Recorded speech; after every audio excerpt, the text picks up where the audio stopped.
President, once again, let's be honest. Let us face up to reality and let us acknowledge that most Americans understand that our great nation, once the envy of the entire world, is now in the midst of a deep decline. The Senate is in quorum call. I request that the quorum call be vitiated. Without objection, sir. Mr. President, once again, let's be honest. Let us face up to reality and let us acknowledge that most Americans understand that our great nation, once the envy of the entire world, is now in the midst of a deep decline. And for the sake of our children and future generations, we must end that decline and turn this country around in very fundamental ways. Mr. President, not so many years ago, the United States of America was admired, respected by people throughout the world for our generosity, for our concern for the poor of the world, for our democracy, for our Constitution, for our rule of law, for our way of life. We were admired, respected. People around the world said, you know what, we would like our country to be like the United States of America. Tragically, Mr. President, that is no longer the case. I was just on the phone this afternoon with an elected official in Europe who literally could not believe what is happening to our country today. And I fear that millions of people throughout the world, in every continent of this world, in every country in this world, are looking at the United States of America and say, what in God's name is happening to that great country? But it's not only our standing in the world and our increased isolation from other countries that I worry about. Mr. President, we used to have the highest standard of living of any country on earth. That was it, America. Strongest middle class in the world.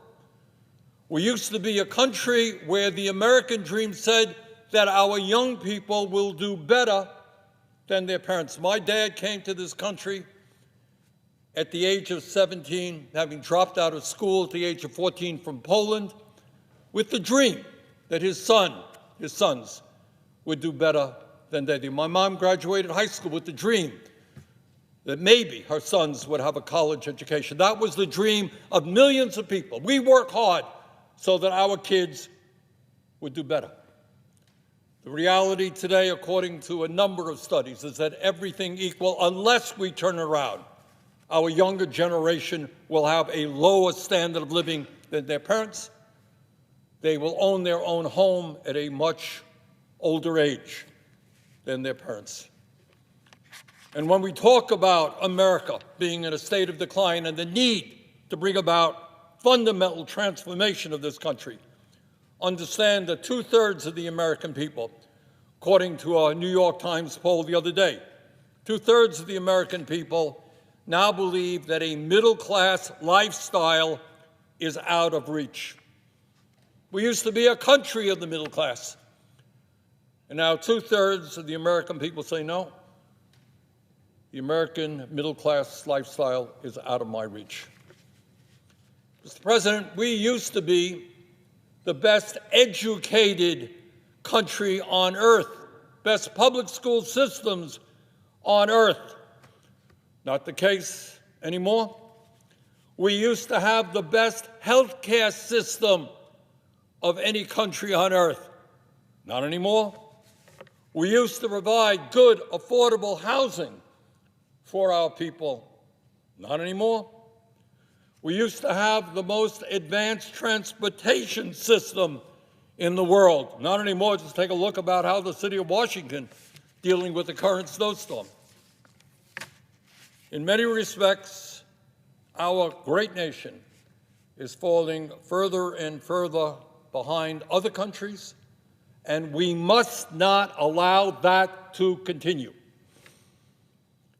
Mr. President, the United States, our people, have faced horrific crises in the past, going back to the very beginning, the origins of this country, when a small number of people dared to have the dream and the courage to take on King George III and the British Empire and the most powerful military in the world, because they wanted their independence and they wanted their freedom. That was a crisis, and they prevailed. In the 1840s, there were people who were saying slavery is an abomination. It is immoral. We can't talk about a Declaration of Independence that says all men are created equal and enslave millions of people. We've got to end slavery. And they struggled and they struggled, the abolitionists. And there was a horrible civil war where so many people died. Finally, we ended the abomination of slavery, and the struggle continued to Martin Luther King Jr. and the Civil Rights Movement and the end of segregation. This country went through the Great Depression. 25% of our people were unemployed. And government had to redefine itself, and we did that. When the Japanese attacked Pearl Harbor in 1941, December of 1941, we were not prepared to fight a war in the East or a war against Hitler in Europe, and yet within a few years, because the country came together, instead of building cars, we built tanks and we built fighter planes, we ended up winning that war. Won a war on two fronts.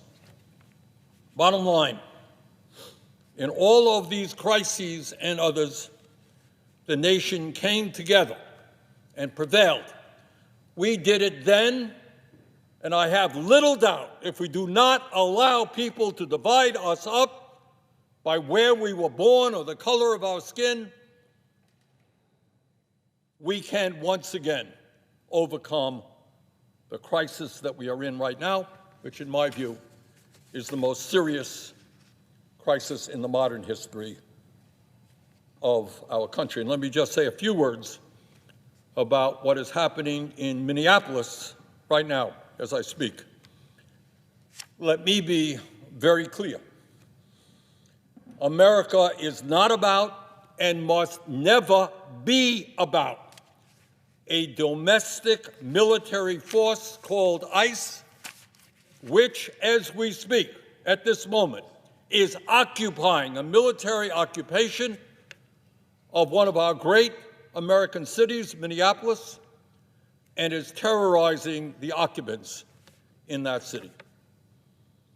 America is not and must never be about federal agents shooting American citizens down in cold blood, breaking down doors to arrest people, or sending 5-year-olds to detention centers, all in clear violation of our Constitution.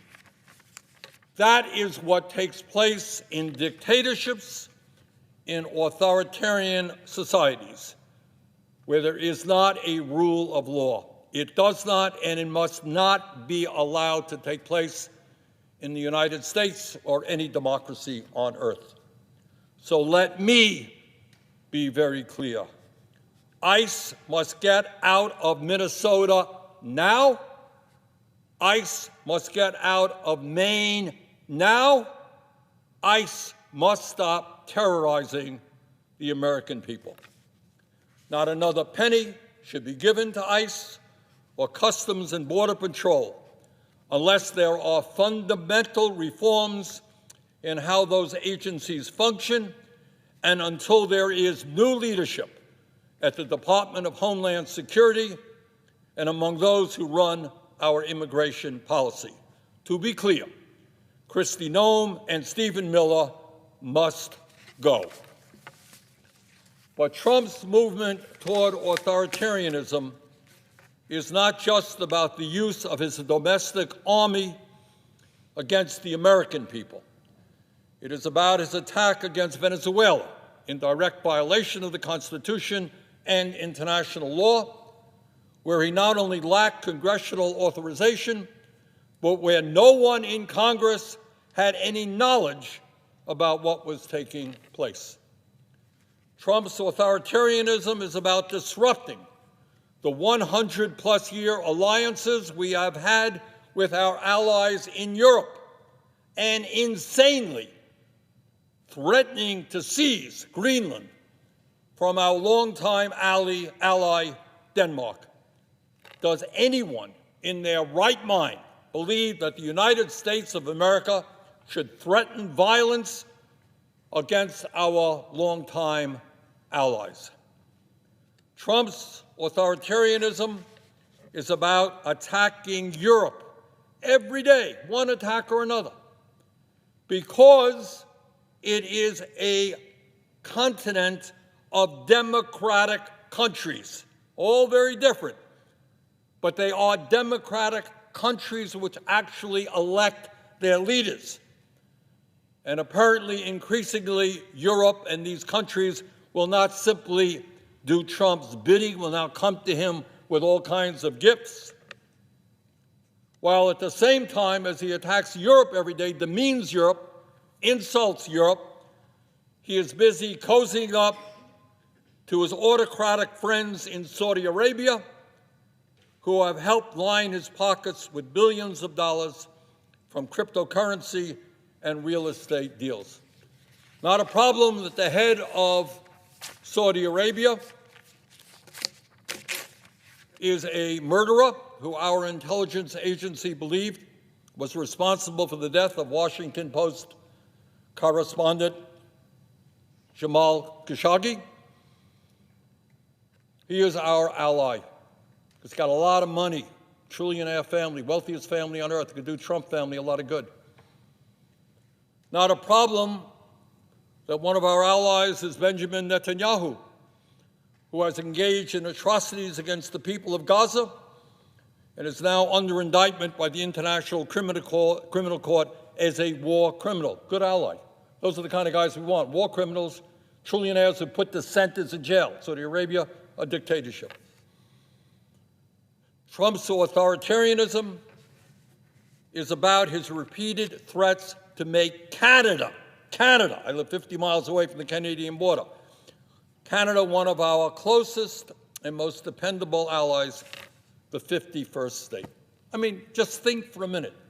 Our allies for decades and decades, close friends, and you go around insulting this country and say you're going to become our 51st state. What world does Trump live in? How does his mind tell him to do that?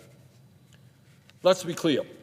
The American people want us to ally ourselves with democracies around the world, not dictatorships, not authoritarian societies. They do not want to be allied with or put American lives on the line for dictatorships like those that exist in Saudi Arabia, Qatar, the United Arab Emirates, or least of all, Putin's Russia.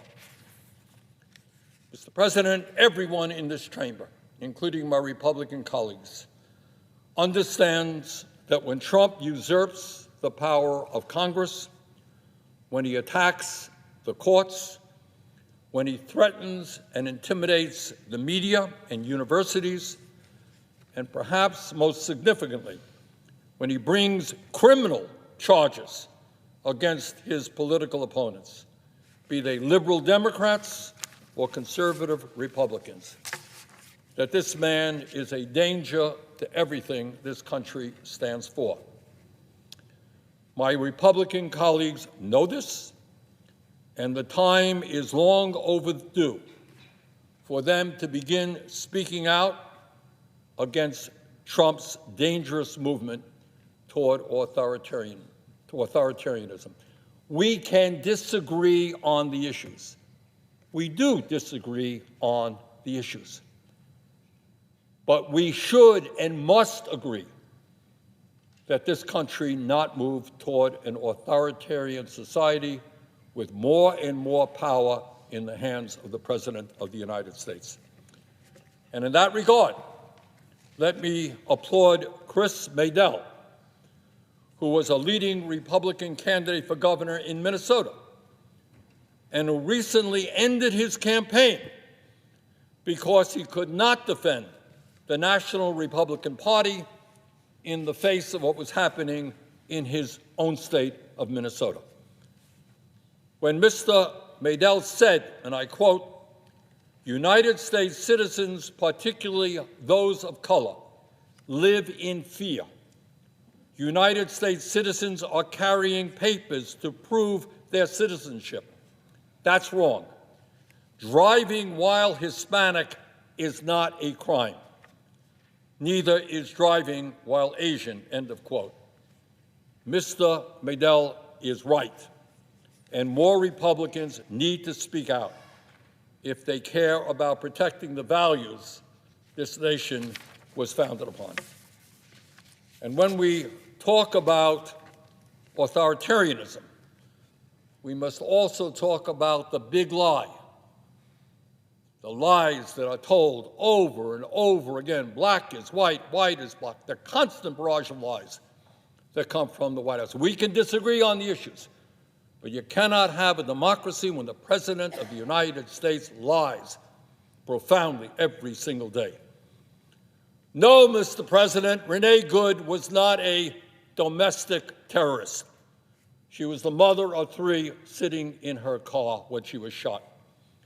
No, Alexander Preddy was not a would-be assassin, as Trump's administration has suggested. No, last night's attack on Representative Ilhan Omar while she was conducting a town hall meeting was not staged. Somebody attacked her, threatened her. No, the January 6th insurrectionists were not conducting peaceful demonstrations. They were attempting to overthrow the results of an election. No, the 2020 election was not stolen from Donald Trump. He lost that election by over 7 million votes.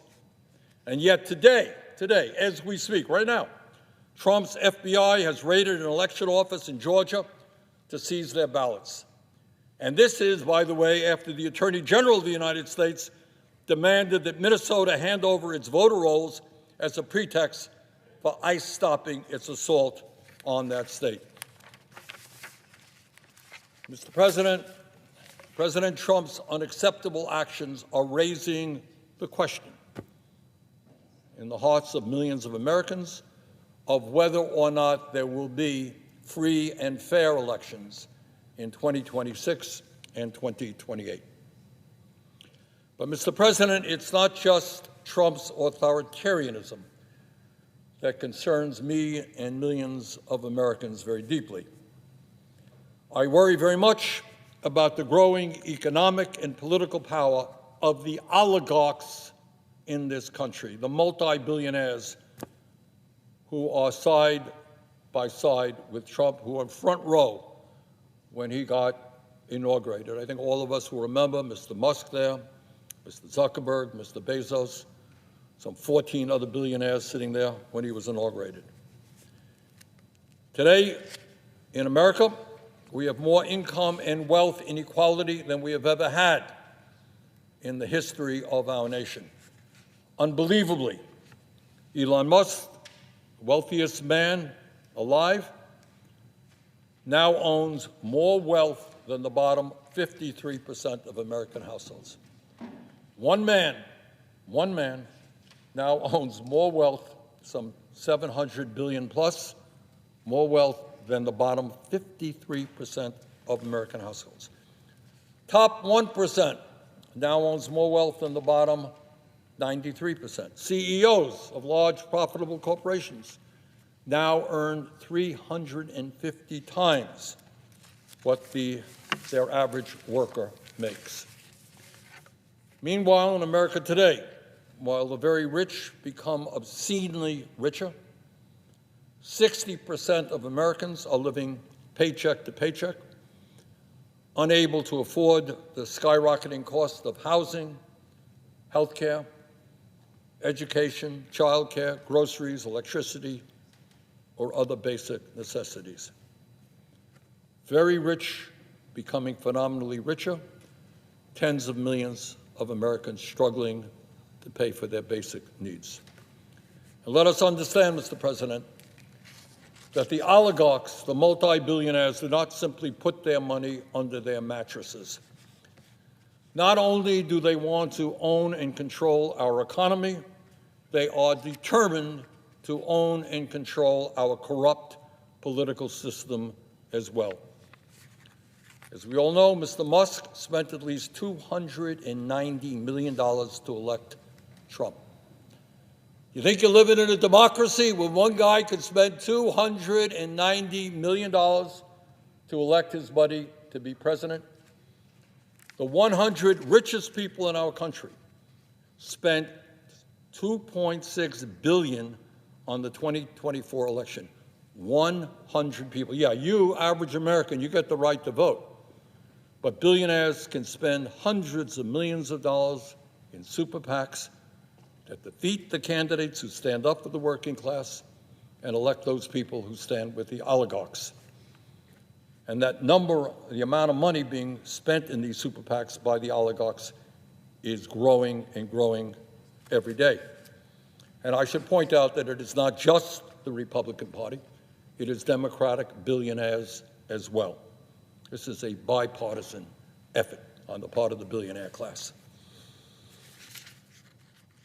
Mr. President, just recently, a super PAC representing the crypto industry just announced that it has $193 million in cash at its disposal for the 2026 election.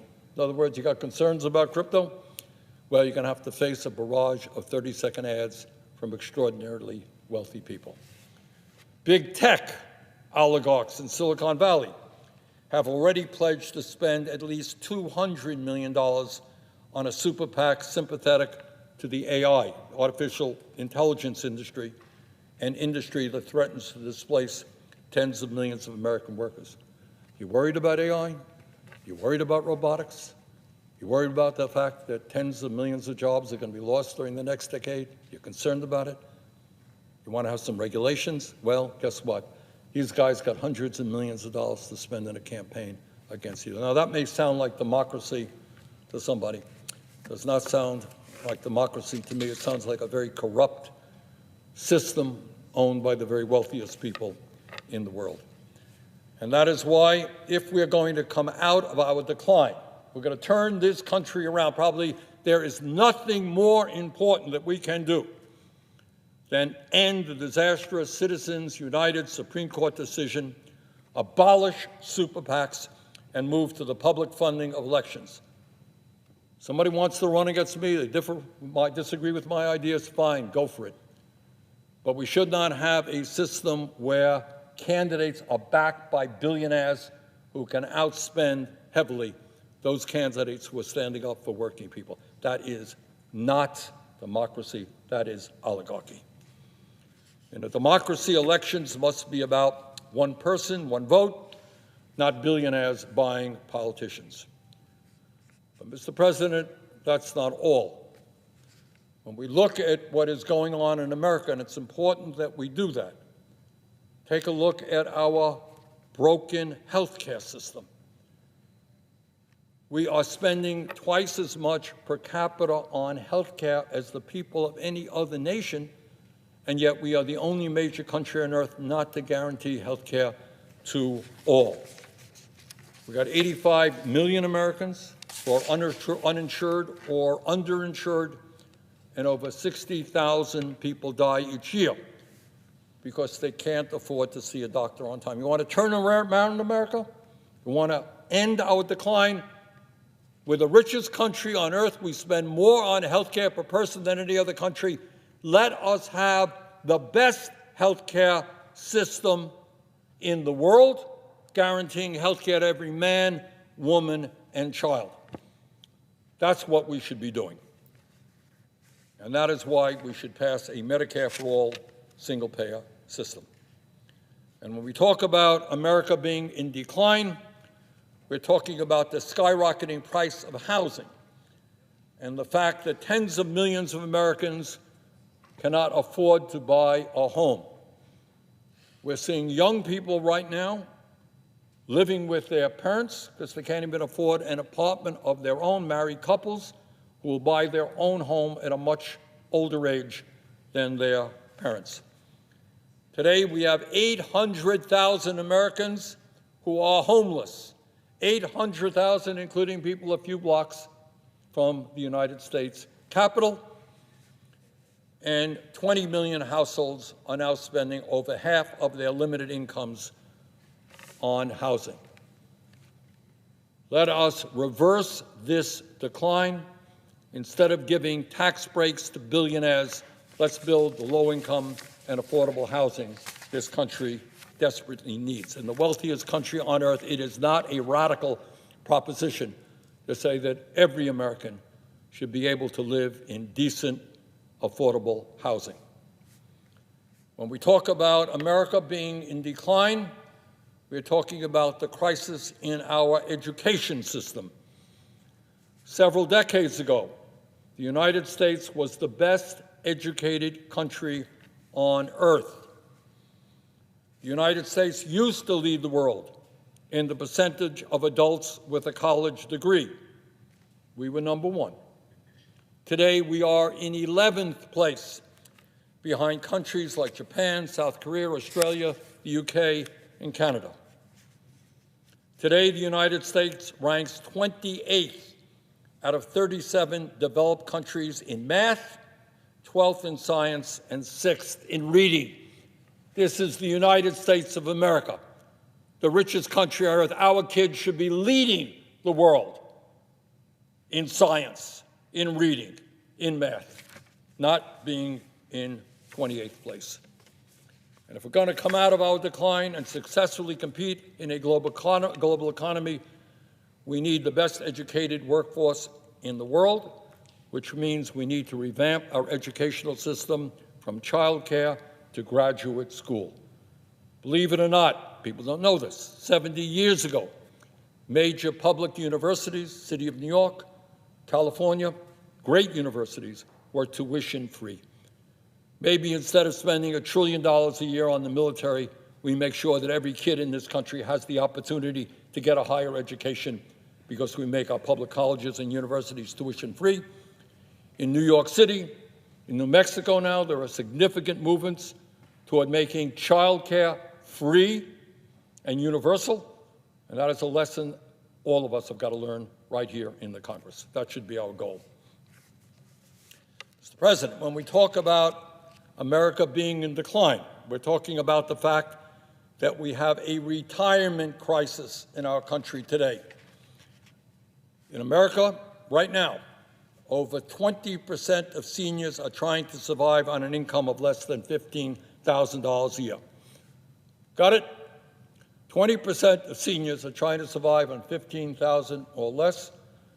One guy is worth over $700 billion. Half of seniors are trying to get by on less than $30,000 a year. These are the people who built this country. These are the people who raised us. We need to treat them with respect and dignity. And that is why we should expand and strengthen Social Security benefits and bring back defined benefit pension plans that guarantee a secure income in retirement. A great nation like the United States should not have the highest rate of childhood poverty of almost any major country. We should not have the highest rate, one of the highest rates of senior poverty of almost any major country. And when we talk about the decline in the standard of living in America, the fact that 60% of the people in our country today are struggling, as we speak, to put food on the table, we must understand that in our country right now, big tech oligarchs are working overtime to become even wealthier by throwing American workers out on the street and replacing them with robots or artificial intelligence. Nobody knows exactly what the impact of AI and robotics will be, but there are some very sophisticated studies which suggest that tens of millions of jobs will be replaced by AI and robotics, and we are in no way prepared for that. And that is why I have called for a moratorium on new AI data centers until we make sure that the economic gains of these revolutionary technologies benefit the working families of this country and not just a handful of multi-billionaires in Silicon Valley. AI and robotics are neither good nor bad. It depends on how they are utilized. If they can improve life for ordinary people, it is positive. If they can reduce the work week, it is positive. But if they simply throw millions of people out on the street, that is not a positive. Mr. President, in my view, we are living through one of the most difficult moments in the modern history of our country. But the truth is that throughout our nation's history, we have faced great challenges as well. This is not the first great and difficult challenge that we face. We have been through an American Revolution. We have been through a civil war. We have been through a suffrage movement that demanded full citizenship and the right to vote for our women. We have been through the Great Depression when 25% of our people were unemployed. We have been through World War II. We've been through the Civil Rights Movement and the effort to end segregation. And here we are today. At every moment of crisis in the history of our country, the American people came together and chose democracy over authoritarianism, chose justice over greed, and chose solidarity over division. They understood in the past, and we understand today, that when we stand together, no matter how much money the oligarchs have, no matter how much political power they have, we have the people. And at the end of the day, people coming together is far more powerful than the billionaires and all of their money. So, Mr. President, if we summon that same courage today, if we stand together against fear and hatred, if we defend democracy and take on the power of the oligarchs, there is nothing that this great nation cannot accomplish. That is how we end the decline. That is how we renew our democracy, and that is how we build a future worthy of our children and generations yet to come.